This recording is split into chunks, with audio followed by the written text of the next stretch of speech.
কি এই যে তোমার বাল বাচ্চা দেখাশোনা করো, ওয়াফিল আখিরা, এবং আখিরাতে তোমাদের দোস্ত। তাফসীরকারগণ লেখেন যে এই ফেরেশতাগণ ওই ব্যক্তিদের সঙ্গে যারা ইস্তেকামত অর্জনকারী তাদের সঙ্গে কবরে থাকবেন, হাসরে থাকবেন, পুলসিরাতে থাকবেন, এমনকি বেহেশতে ঢুকে দিয়ে যে এই যে তোমার বেহেশতেও তুমি নিয়ে নাও, বেহেশতে ঢুকে গেছো, এখন শান্তি ঢুকে গেছো, এখন আমরা ব্যাক করে চলে গেলাম, এই পর্যন্ত ফেরেশতাগণ থাকেন ভাই সব। এবং এই ফেরেশতাকে কি এই বেহেশতের শুভ সংবাদ দিয়ে দিয়ে তাকে এই আলিঙ্গন করে নিয়ে যাওয়া হয়। নাহনু আউলিয়াউকুম ফিল হায়াতিদ দুনিয়া ওয়া ফিল আখিরা ওয়া লাকুম ফিহা মা তাশতাহি আনফুসুকুম ওয়া লাকুম ফিহা মা তাদউন। এবং বলা হয় যে তোমাদের জন্য এই বেহেশতে যা তোমরা তোমাদের মন চায় তাই পাইবে, এবং যা দাবি করবে তাই পাইবে। লাকুম ফিহা মা তাশতাহি আনফুসুকুম ওয়া লাকুম ফিহা মা তাদউন নুজুলাম মিন গাফুরির রহিম। এটা হচ্ছে কি আল্লাহর পক্ষ থেকে এটা মেহমান করে তোমাদেরকে নিয়ে যাওয়া হচ্ছে ভাই সব। এইভাবে তাদেরকে অভয় দিয়ে আলিঙ্গন করে তাদেরকে নিয়ে যাওয়া হয়, এইভাবে কাজের জন্য, এটা ইস্তেকামত অর্জন করার জন্য। এরপরে ওই ব্যক্তিকে ইস্তেকামত অর্জন করে এই ব্যক্তিকে বুখারী শরীফের হাদিসে আছে যখন কবরে রাখা হয় তখন মুনকির নাকির এসে বলে মান রব্বুকা ওমা দীনুকা ওমা হাদা নবিয়্যুল ওয়াসাফিকুম, তোমার প্রভু কে ছিল, তোমার দিন কি ছিল, আর এই মুহাম্মদ সাল্লাল্লাহু আলাইহি ওয়াসাল্লাম ইনি কে ছিলেন। তখন সাথে সাথে উত্তর দিয়ে দেয়।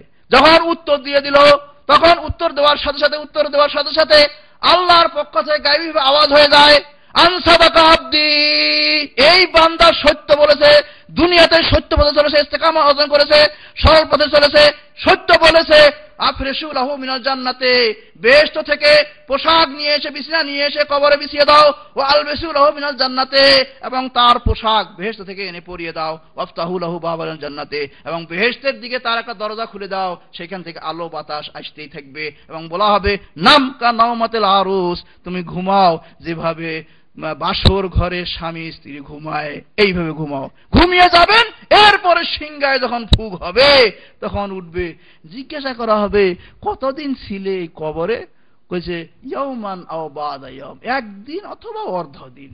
এইভাবে এতটুকু সময় চলে যায় ভাই সব।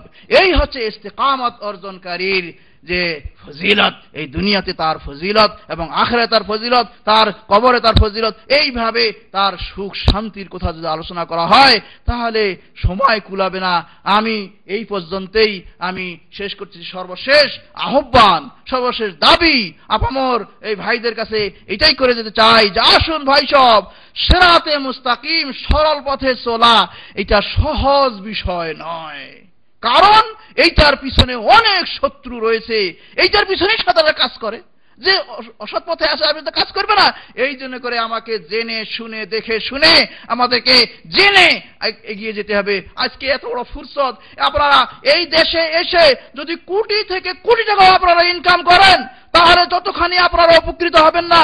আপনারা যদি এখানে এসে সরল পথের দিশারি হন, সরল পথটা যদি পেয়ে যান তাহলে ভাই সব আপনারা কোটি কোটি টাকা ইনকাম করার চেয়েও অনেক অনেক বড় জিনিস এবং মূল্যবান জিনিস পেয়েছেন বলে আমি ধারণা করি, এবং আপনারা ইনশাআল্লাহ আমার সঙ্গে কথা ঘোষণা করবেন। আমি এই কটা কথা বলেই শেষ করলাম। আসুন, আমাদের আর কতটুকু সময় রয়েছে, সামান্য কিছু বয়স আমাদের এখানে বসেছি, তাদের সবচেয়ে ছোট যে তারও অর্ধেক বয়স চলে গেছে, যে হিসাবে মানুষ মারা যায় অর্ধেক বয়স চলে গেছে ভাই সব। আসুন, আমাদের আর সময় নেই, আমাদের সামনে বেশ তো বালাখানা আল্লাহ তৈরি করে রেখেছেন। আহ্বানকারী মুহাম্মদ সাল্লাল্লাহু আলাইহি ওয়াসাল্লামকে দুনিয়ার পাশে আহ্বান করেছেন, তার ডাকে আমরা সাড়া দিয়ে মেহমান হয়ে যাওয়ার একটা পথ আমরা সুগম করি। আসুন আমরা শিখি, ইসলামী সেন্টারে বই পড়ি, ক্যাসেট পড়ি, শিখি, জিজ্ঞাসা করে শিখি, এবং সেই মোতাবেক থেকে সরল পথে আমরা থেকে যাই, যেন কোনো শয়তান শত্রু আমাদেরকে বক্র পথে নিয়ে যেতে না পারে। এই কথা বলে শেষ করলাম। আপনারা যে অত্যন্ত ধৈর্য সহকারে শুনলেন, মাশাআল্লাহ, অত্যন্ত মনোনিবেশ একটা পরিবেশ যে সৃষ্টি করলেন। এখানে আমাদের শেখ রয়েছেন, শেখ সাইফুদ্দিন বেলাল, শেখ আব্দুল কাইয়ুম, তারা যে একটা পরিবেশ সৃষ্টি করে দিলেন, আমরা রয়েছেন শেখ ইশতিয়াক, পরিবেশ সৃষ্টি করে দিলেন। এই জন্য সবার শুকরিয়া জ্ঞাপন করে আমার বক্তব্য এখানে শেষ করছি। ওয়া আখিরু দাওয়ানা আলহামদুলিল্লাহি রাব্বিল আলামিন। শুকরান লাকুম। ওয়াসসালামু আলাইকুম ওয়া রাহমাতুল্লাহি